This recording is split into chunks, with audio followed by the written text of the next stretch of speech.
ہر رات میرا چھوٹا بھائی میرے کمرے میں میرے ساتھ سونے کی ضد کرتا۔ میرے لاکھ منع کرنے کے باوجود بھی میرے ہی کمرے میں سوتا۔ میں نے ایک دن اسے پوچھا تو کہنے لگا اکیلے سونے میں ڈر لگ رہا ہے، اس لیے میں آپ کے ساتھ سونا چاہتا ہوں۔ اس کی بات سن کر مجھے اس پر بہت پیار آیا۔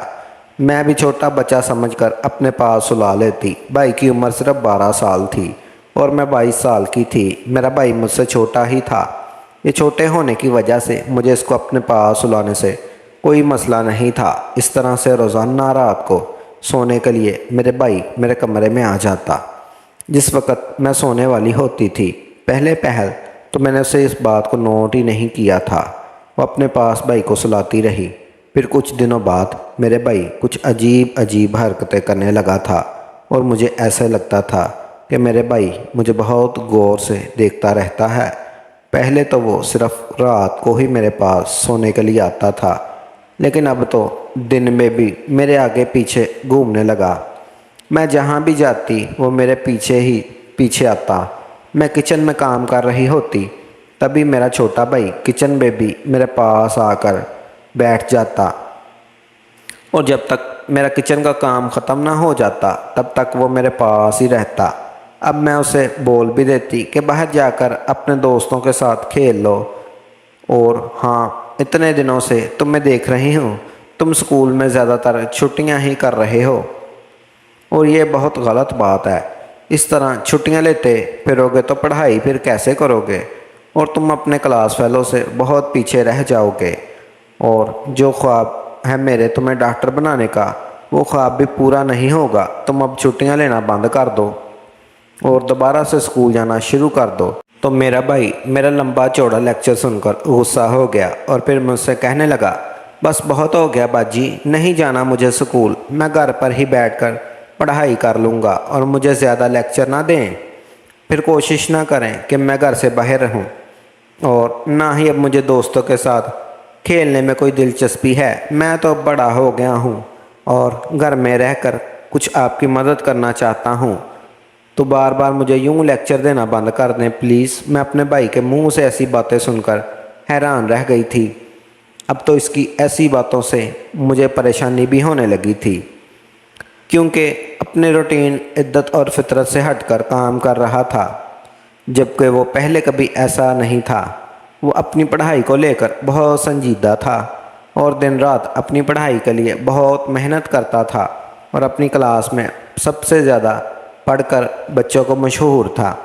اور پھر اسکول سے آ کر تھوڑی دیر آرام کے بعد وہ ساتھ والے پارک میں چلا جاتا تھا اور شام تک اپنے دوستوں کے ساتھ کھیلتا تھا۔ شروع سے میرے چھوٹے بھائی کی یہی روٹین رہی تھی، تو پھر اب اس کو کیا ہو گیا تھا کہ وہ دن رات میرے سر پر سوار رہنے لگا تھا۔ صرف اتنا ہی نہیں، میں نے محسوس کیا تھا وہ گھر بیٹھ کر مجھ پر ہی نظر رکھتا تھا اور اس کی نظریں مجھے اندر تک اترتی محسوس ہوتی تھی، یوں جیسے وہ مجھے اندر تک کھوجنا چاہتا تھا۔ اس کی یہ حرکت مجھے پریشان کر رہی تھی، اور پھر جو کام اس نے رات کو شروع کیا ہوا تھا اب تو اس سے بھی مجھے گھبراہٹ ہونے لگی تھی۔ میں جب بھی سونے کی تیاری کرتی میرا چھوٹا بھائی میرے کمرے میں آ جاتا اور مجھے کہتا مجھے آپ کے ساتھ سونا ہے۔ پہلے تو میں اس کو بچہ سمجھ کر ساتھ سلاتی رہی، مگر پھر میں نے محسوس کیا جب وہ رات کو میرے پاس آتا تھا تو اس کی حالت بہت عجیب سی ہوتی۔ اس کی آنکھیں لال ہوتی اور عجیب طبیعت کا لگ رہا ہوتا۔ اس کی آنکھوں میں اب الگ ہی محسوس ہونے لگا تھا، اور یہ بات مجھے پریشان کرنے لگی تھی۔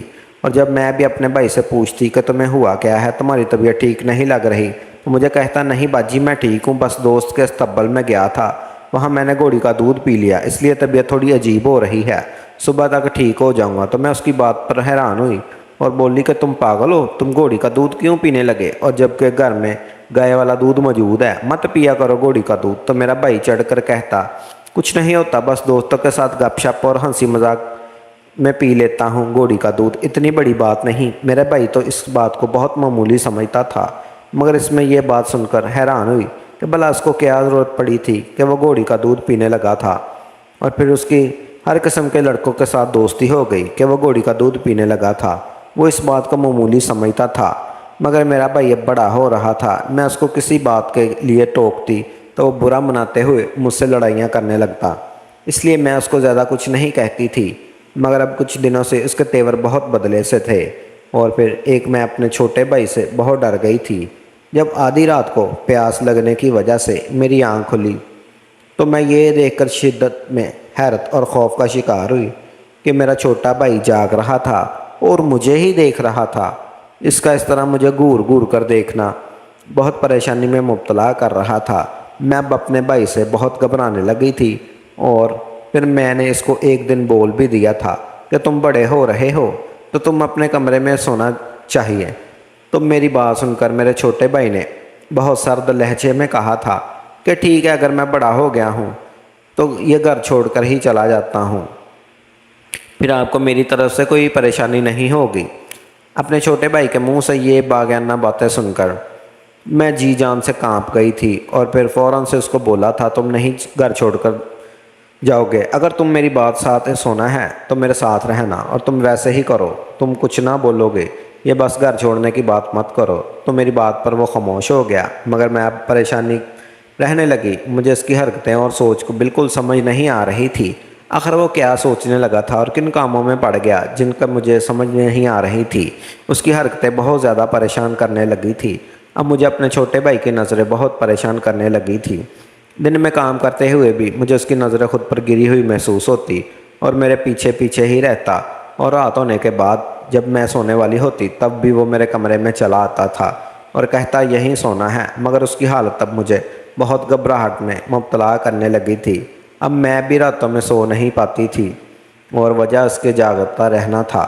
میں کبھی بھی سمجھ نہیں پاتی تھی کہ اب وہ اگر میرے ساتھ سونا چاہتا ہے تو پھر سو جانا چاہیے تھا، مگر وہ جاگتا رہتا تھا اور مجھ پر ہی نظر رکھتا تھا۔ اس کا اس طرح جاگ کر مجھ پر نظر رکھنا مجھے پریشانی میں مبتلا کرنے لگا تھا۔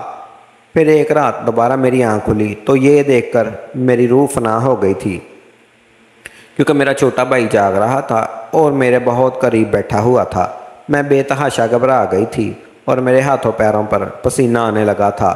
میری سانس بے ترتیب ہو رہی تھی اور لگ رہا تھا جیسے سینے میں دباؤ محسوس ہو رہا تھا، اور میں نے بہت کوشش کے باوجود بھی حرکت نہیں ہو پا رہی تھی، اور نہ ہی اپنے بھائی سے کچھ بھی پوچھنے کی ہمت ہو رہی تھی کہ آخر وہ جاگتا کیوں رہتا ہے اور وہ چاہتا کیا ہے اور کیوں مجھے گھورتا ہے۔ میں بڑی طرح گھبراہٹ کا شکار ہو رہی تھی، اور اپنے بھائی کی وجہ سے میری بھی نیندیں اڑ چکی تھی اور دن میں بھی آرام نہیں کر پاتی تھی۔ مجھے بہت شدت سے احساس ہو رہا تھا کہ میرا بھائی بہت بدل گیا ہے، اور یہ بدلاؤ بہت غلط قسم کا تھا اور لگتا کچھ اور ہے، ایسا جو بھی میری سمجھ سے باہر تھا، مگر جو بھی تھا بہت غلط تھا۔ اور پھر ایک روز مجھ پر اپنے بھائی کی اس حالت کا انکشاف ہوا جس سے میرے رونگٹے کھڑے ہو گئے۔ میں جینے کے قابل بھی نہیں رہی۔ وہ حقیقت جان کر میرا دل کیا کہ میں زمین پھٹے اور اس میں سما جاؤں۔ اتنی ذلت اور اتنی گھٹیا حرکت کا میں سوچ بھی نہیں سکتی تھی جو میرے بھائی نے کی تھی، اور میرے بھائی کو اس حرکت نے مجھے جیتے جی ہی مار دیا تھا۔ میں شدید دکھ اور تکلیف میں گڑ کر رہ گئی تھی۔ جو کچھ بھی ہوا تھا وہ میرے آسان خطا کرنے کے لیے کافی تھا۔ میں نے سوچا بھی نہیں تھا کہ زندگی کبھی مجھے اس موڑ پر بھی لا کر کھڑا کرے گی کہ اس کے بعد پھر میں خود سے نظریں ملانے کے قابل بھی نہیں رہوں گی، اور اتنا دکھ ملا کہ دل کر رہا تھا میں اس دنیا سے ہی چلی جاؤں اور اپنے چھوٹے بھائی کا بالکل احساس نہ کروں۔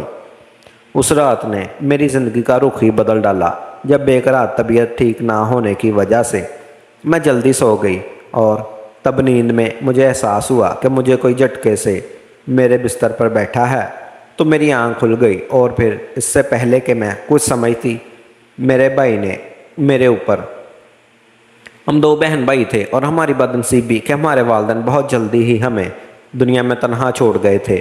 میں اس وقت 14 سال کی لڑکی تھی اور میرا بھائی 8 سال کا تھا، جب ایک روز ہمیں اسکول بھیج کر امی ابو اپنے کسی جاننے والے کے گھر فوتگی کا افسوس کرنے کے لیے گئے تھے، اور تب واپسی پر آتے ہوئے میرے والدین کا شدید قسم کا روڈ ایکسیڈنٹ ہوا اور وہ دونوں موقع پر ہی انتقال کر گئے۔ میں اس وقت اپنی کلاس میں بیٹھی میتھ کا پیریڈ لے رہی تھی جب مجھ پر پرنسپل صاحب نے بلایا اور یہ خبر سنائی تھی۔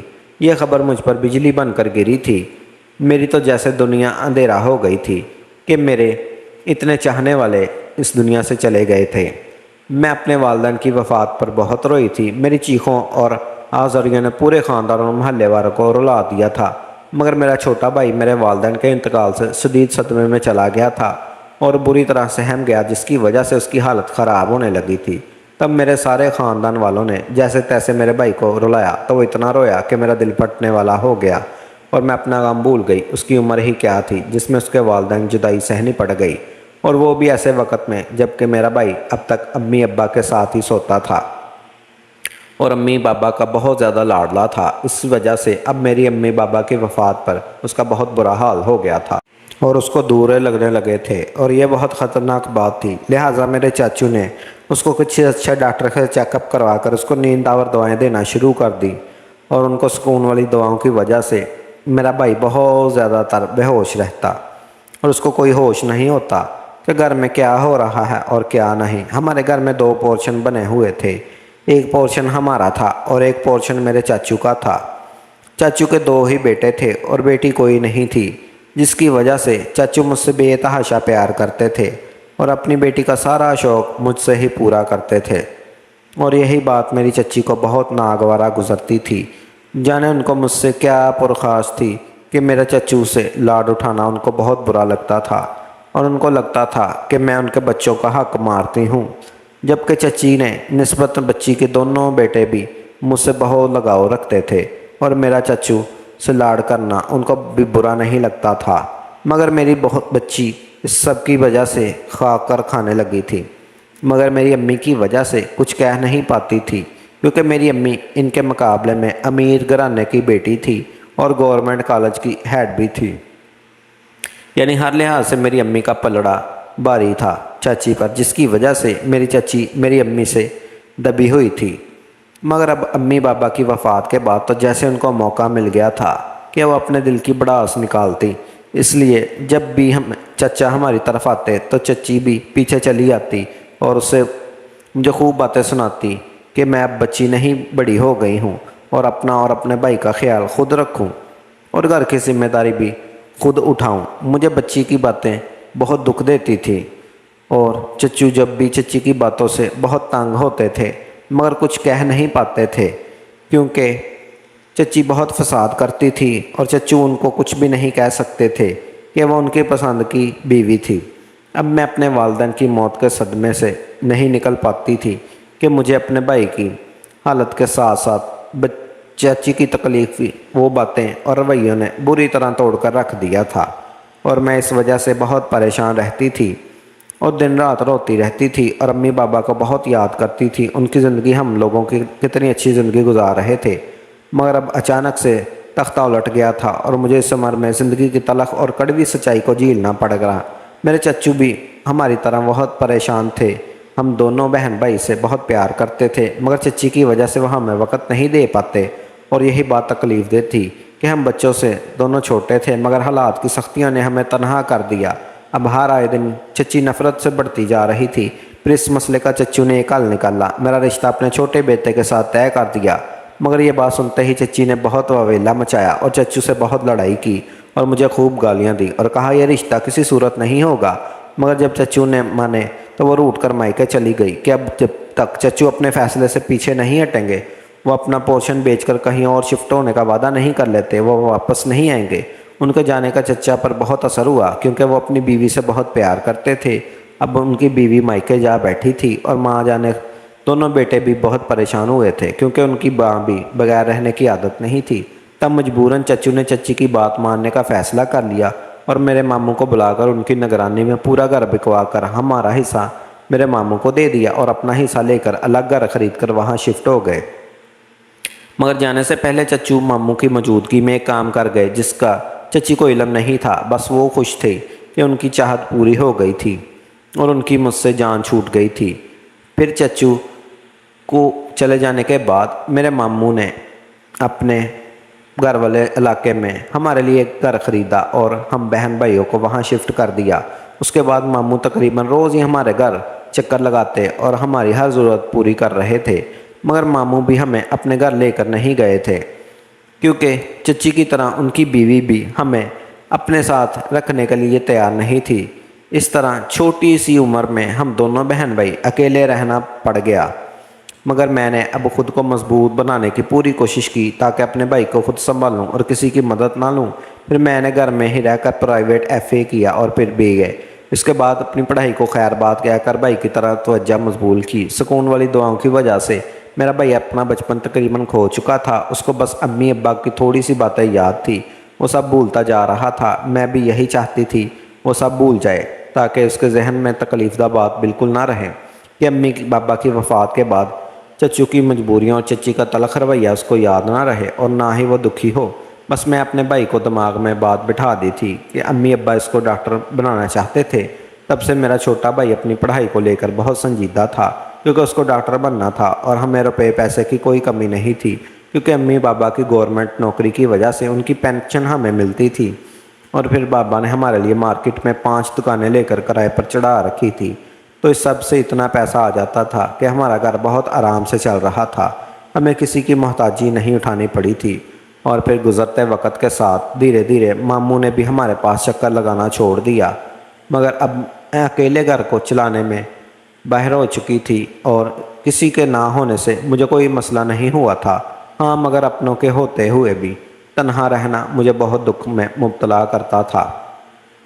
وقت کا کام ہے گزر جانا اور وہ گزر ہی کر ہی رہتا ہے۔ مجھے بھی دھیرے سے ہر کام کی عادت ہو گئی تھی اور کبھی کسی چیز کا مسئلہ نہیں ہوا تھا۔ میں نے اپنی پوری توجہ اپنے چھوٹے بھائی پر مضبوط کی ہوئی تھی کہ اب کچھ وقت سے میرا بھائی بہت بدلا بدلا محسوس ہونے لگا تھا اور پڑھائی کا انتہائی شوقین میرا چھوٹا بھائی اور پڑھائی سے بھی جی چرانے لگا تھا، اور تو اور اس نے اپنے دوستوں کے ساتھ کھیلنا بھی چھوڑ دیا تھا۔ اور جب میں نے اس کو پوچھنے کی کوشش کی تو اس نے مجھ سے بدتمیزی کی اور کہا کہ وہ اپنی مرضی سے رہنا چاہتا ہے اور میں اس کے معاملات میں مت بولوں۔ مجھے اس کے اکڑ مزاجی سے بہت دکھ اور حیرانی ہوئی تھی، کیونکہ وہ ایسا بالکل نہیں تھا، بلکہ میری ہر بات بہت فرمانبرداری سے سنتا اور مانتا تھا۔ مگر اب وہ مجھے جواب دینے لگا، اور صرف اتنا ہی نہیں، وہ رات میرے پاس سونے کی ضد کرتا، مگر میں نے محسوس کیا اس کی حالت عجیب ہوتی۔ وہ سوتا نہیں تھا اور جب پوچھتی تو کہتا گھوڑی کا دودھ پیا ہے، اس لیے ایسی طبیعت ہو رہی ہے۔ مگر اس کی حالت اور حرکتوں نے مجھے بری طرح پریشان اور گھبراہٹ میں مبتلا کر دیا، اور ہر رات میرے چھوٹے بھائی نے مجھ پر ایک قیامت برپا کر دی۔ جب ایک روز طبیعت خراب ہونے کی وجہ سے میں جلدی سو گئی تھی، تبھی مجھے نیند میں محسوس ہوا کہ کوئی میرے بستر پر بیٹھا ہے، تو میری آنکھ کھل گئی اور اپنے بھائی کو اپنے بہت قریب بیٹھا دیکھ کر میری گھبراہٹ اور خوف سے آنکھیں کھل گئی۔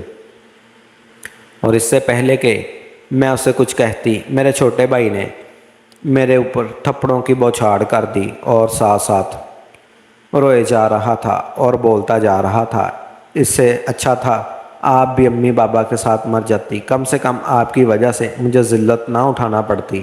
میں اسے اچانک افتادہ دیکھ کر بکھلا کر رہ گئی تھی، اور اپنے بھائی کی حرکت اور باتوں نے مجھے شدید ذلت میں گرا دیا تھا۔ آخر وہ یہ سب کیوں کہہ رہا تھا، اور اپنی بڑی ماں جیسی بہن پر اس نے ہاتھ اٹھایا بھی کیسے؟ تب میں نے بڑی مشکل سے اس کو روکا اور جھٹکے سے خود سے دور کیا اور غصے سے بولی کہ یہ کیا بدتمیزی ہے، تم ہوش میں ہو؟ تمہاری جرت کیسے ہوئی مجھ پر ہاتھ اٹھانے کی؟ اور یہ کیا بکواس بازی کر رہے ہو؟ مطلب کیا ہے تمہارا اس بات کا؟ تو میری بات پر میرا بھائی نفرت سے بولا، ہاں پورے ہوش میں ہوں، اور آپ کی وجہ سے میری زندگی برباد ہوگی۔ آپ کی وجہ سے مجھے لوگوں کی باتیں سننی پڑتی ہے، آپ کی وجہ سے میرے دوستوں نے مجھ سے دوستی چھوڑ دی کہ میں کہیں منہ دکھانے کے قابل نہیں رہا۔ اس کی بات سن کر میں حیرت سے کنگ رہ گئی، مجھے سمجھ نہیں آ رہا تھا وہ یہ سب کیا کہہ رہا ہے۔ میں نے ہاتھ تھامے اور اس کو کہا، مجھے کھل کر بتاؤ تم کیا کہہ رہے ہو؟ تب وہ روتے ہوئے کہنے لگا، کچھ روز سے لوگ مجھے دیکھ کر اشارے بازی کرتے ہیں اور مجھ پر آوازیں کستے ہیں، مگر میں نہیں سمجھا کہ یہ لوگ آخر کیوں کر رہے ہیں۔ اور پھر ایک روز جب دوستوں کے ساتھ کھیلنے گیا تو میرے دوستوں کی ماں نے مجھے یہ کہہ کر وہاں سے بھگا دیا کہ تم بدکردار بہن کے بھائی ہو، اور تم سے دوستی کر کے ہمارے لڑکے بھی بے عیب ہو جائیں گے، کیونکہ تمہاری بہن سے کوئی لڑکا تنہائی میں ملنے آتا ہے، اور جب تم اسکول کھیل کے میدان میں ہوتے ہو وہ لڑکا تب تمہارے گھر آتا ہے اور تمہاری بہن کے ساتھ اکیلے میں وقت گزارتا ہے، اور اب آپ کی وجہ سے یہ لڑکے آوارہ پریشان کرنے لگے ہیں اور میرا سکون برباد ہو کر رہ گیا ہے۔ نہ میں اسکول جا سکتا ہوں نہ ہی کھیلنے، اور یہ سب آپ کی وجہ سے ہوا ہے۔ بتائیں مجھے کون ہے وہ لڑکا؟ تب اپنے بھائی کی بات پر شدید ذلت محسوس کی۔ میں نے اپنے بھائی کے لیے کچھ کیا، اور یہ وہ تھا جو میرے ساتھ سب کچھ کر رہا تھا، مگر اس کو کچھ نہیں کہا۔ اور اس کے سامنے پہلی بار جو چاچو اور ماموں کو کال ملائی اور ان کو ساری حقیقت بتائی۔ چاچو ماموں کا سن کر بھائی حیران ہوا کہ ہمارے کوئی رشتہ دار ہیں، کیونکہ اب ہر وقت ماموں اپنی فیملی کے ساتھ باہر ملک جا چکے تھے اور چاچو کی وجہ سے چچو گھر نہیں آتے تھے، اس لیے میرا بھائی ان کے بارے میں کچھ نہیں جانتا تھا۔ میرے چچو میرے بھائی سے بات کی اور کہا وہ لڑکا اور میرا بیٹا ہے اور تمہاری بہن کا شوہر ہے، الگ گھر جانے کی وجہ سے ان کا نکاح کروا دیا تھا اور اپنے بیٹے کو ذمہ لگایا تھا، وہ تم دونوں کو اکیلا نہ چھوڑے اور تم دونوں کے پاس چکر لگاتا رہے، اور تم اس لیے پتہ نہیں تھا تمہارے والدین کی وفات کے بعد تمہاری حالت خراب تھی اور تمہیں پرسکون کرنے کے لیے تم کو دعائیں دی گئی تھی، اس وجہ سے تم سب کچھ بھول چکے تھے، اور تمہاری بہن چاہتی تھی کہ جب تک تمہارا میڈیکل میں کچھ نہیں ہو جاتا تمہیں کسی کے بارے میں نہ بتایا جائے، اس لیے تم سب سے انجام تھے۔ اب اپنی باجی سے معافی مانگو، اس نے تمہاری خاطر اپنے آپ کو بلا دیا اور اس کا نام بھی نہیں لے رہی، کہ تم پڑھائی مکمل کر لو، اور تم نے لوگوں کی باتیں سن کر اپنی بہن کے ساتھ بہت برا کیا اور اس سے کچھ نہ پوچھا، اس کے ساتھ اتنا غلط اختیار کیا۔ چچو کی بات سن کر میرا بھائی بہت شرمندہ ہوا اور مجھ سے معافی مانگنے لگا۔ میں بہت زیادہ دکھی ہوئی تھی اور میں نے اپنے کمرے سے نکال دیا، اور ابھی مجھ میں کوئی حوصلہ نہیں تھا کہ اس کو کچھ کہتی یا معاف کرتی۔ ابھی مجھے کچھ وقت لگنا تھا اس تکلیف سے نکلنے کے لیے، مگر میں جانتی تھی میں بہت زیادہ دیر تک کسی سے خفا نہیں رہ سکتی۔